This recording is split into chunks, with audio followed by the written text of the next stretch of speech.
आज दुपारी JSW जे पोर्ट आहे त्याच्या प्रिव्हेंटिव्ह मेंटेनन्सचं काम चालू असताना इथील मर्कॅप्टन गॅसची गळती थोड्या प्रमाणात झालेली आहे आणि त्याच्यापासून 1-1.5 किलोमीटर अंतरावर असलेले माध्यमिक विद्यामंदिर जयगड आणि कला व वाणिज्य कनिष्ठ महाविद्यालय जयगड येथील विद्यार्थ्यांना थोडासा त्याचा त्रास होऊ लागला.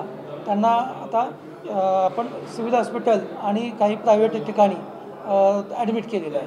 तर एकूण 53 मुली आहेत, 1 महिला आणि 6 मुलं असे 60 लोकांना थोडासा त्रास झालेला आहे. तर त्याच्यामध्ये 2 प्रकार हॉस्पिटलमध्ये खाजगी हॉस्पिटलमध्ये आहेत आणि 58 हे सिव्हिल हॉस्पिटल रत्नागिरी इथं आहेत, दाखल आहेत. त्यापैकी 3 ICUमध्ये आहेत.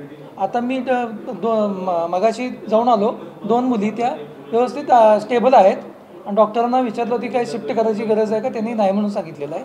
तर त्या व्यवस्थित म्हणजे स्टेबल आहेत.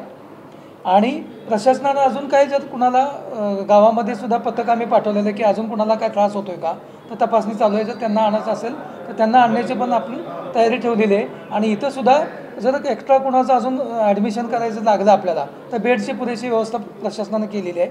आणि इथले जर आसपासचे मेडिकल्स आहेत त्यांनाही आम्ही सांगितलेलं आहे की याच्यात मेडिकलसाठी कुणाला जर मेडिसिन मागायला आले तर कुणाला अडवू नका, त्याचं जे क्रेडिटवरती द्या आणि त्याचा जो खर्च आहे तो प्रशासनामार्फत केला जाईल.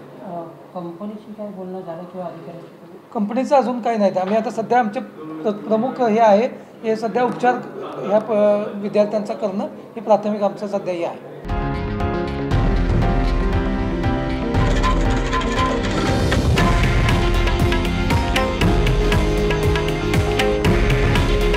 हे आहे देशातील नंबर 1 न्यूज नेटवर्क आणि आपण पाहत आहात TV9 मराठी. काळजी तुमची, हित महाराष्ट्राचं.